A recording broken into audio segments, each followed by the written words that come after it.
Well, you're right, Senator. Sad but true. Summer is slipping away, and along with the end of summer comes back to school shopping.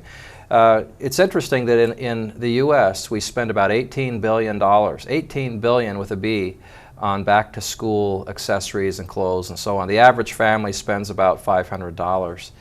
A couple of tips. First of all, to shop the right way. We talked about smart spending. Don't blow your budget just because you have this back to school opportunity. And certainly kids, they love getting new clothes and accessories and getting geared up, but don't blow the budget. Set a budget per child, not necessarily on the specific things they need, but a budget per child. Shop with your child and do it the right way. Second, communicate with your child, maybe negotiate with your child a little bit. Again, differentiating between the needs and the wants.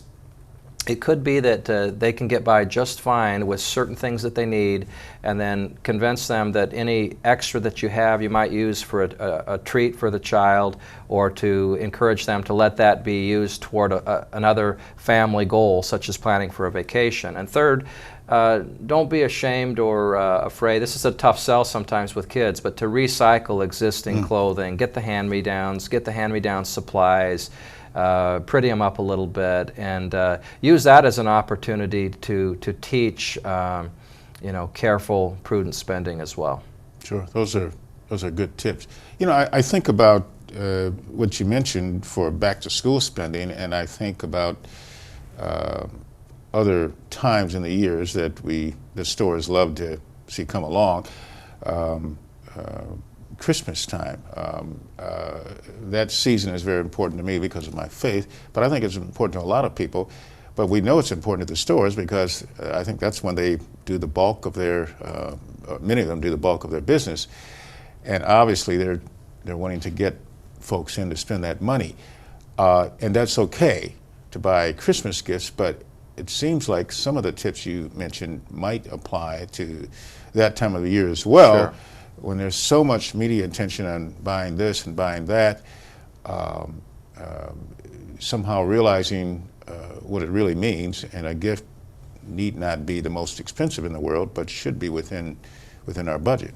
Sure, and it's a balancing act for parents, because we can teach the wrong lesson by overspending and spoiling our children.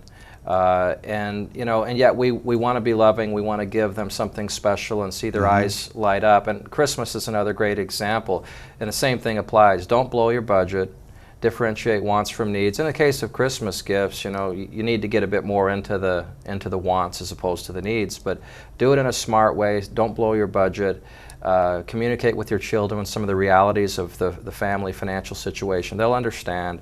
And do it with a big heart. And there's ways to get through these things without getting ourselves into hot water financially. Yeah, that's true. I think the gift giving is obviously important because we're celebrating the gift, but I think also there are other traditions that can be built around those special times that doesn't necessarily require going out and spending a lot of money. Sure. My family, we have certain times that we spend together, just being together, decorating the tree, celebrating, having that nice warm fire in the fireplace. Actually, for us, it's more important than the gifts we exchange, but those are good tips as well. Dave, let's just go back just for a few minutes to the issue of financial literacy. I'm so impressed that not only in Michigan but across the United States, there's so many people who don't know as much as they should know about finances and how to manage money and what credit costs, and maybe not purchasing that new piece of furniture right now and setting that aside so that you don't have to pay the extra amount for finances and you find that good deal on whatever you're looking for. Can you talk, you've been with the Credit Union League for, President and CEO of this one for 10 years, but you've been involved a lot longer than that. Right. And can you talk about how credit unions can help out with with financial literacy? I've worked with credit unions for 24 years in 3 different states, 10 of those years here in Michigan. Credit unions are special because they are not-for-profit cooperatives. They are perceived by their members as being bank-like. They offer all the same consumer banking services that banks do. But the big difference is that banks are for-profit businesses, and we need banks. On the commercial side, we need them as consumers. But credit unions are a bit special because they're not-for-profit cooperatives. That means that they're owned by the member depositors, and so they're more likely to lend responsibly, provide financial counseling and assistance when it's needed, and provide a bit better value sometimes in the savings rate, the loan rate, the low fees, and so on. But in addition to the basic business of credit unions are very active in their communities, involved in schools, teaching basic finance on a volunteer basis. I believe you may have teamed up with some credit union folks to go into schools to do these financial presentations. So financial literacy is something that credit unions take very seriously, with volunteer classroom presentations, with student-run branches. We have over 250 student-run credit unions in high schools and middle schools, where kids get a taste of how to do teller activities and get a taste of how to save there at the school. So financial literacy is something that credit unions have a vested interest in because it's part of what they do, which is helping their members get ahead financially, and it's part of giving back to the community. That's great, and as you see it said, we need credit unions, we need banks, we have our roles, but I think the emphasis on teaching financial literacy is a very important one.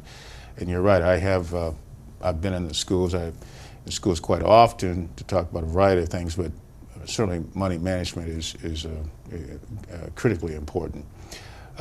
Dave, we've got just a few minutes left. Do you have sort of a favorite story of how perhaps someone or a family was able to kind of put their financial house in order and make progress toward those financial goals? I mean, I think stories inspire us sometimes, and I'm just wondering if you have that. I hope I'm not putting you on the spot here.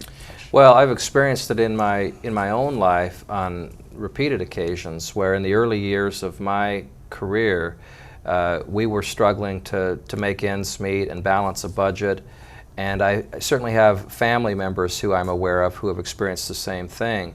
And what I've seen in my own life as well as in those situations is when people come to grips with the need for a plan, whether it's bringing in extra help with someone who's going to help them manage their budget and their plan, or whether it's getting a handle on it themselves, an incredible transformation can take place when one makes the commitment to a plan to drive down some of that unnecessary debt, to get on a regular savings plan, and to see the light at the end of the tunnel, to where you're actually not worrying about whether you're going to have enough coming in to pay those bills, which is a terrible feeling, and many folks in Michigan are experiencing that right now, versus actually seeing your savings account grow a little bit and seeing some of those dreams come true.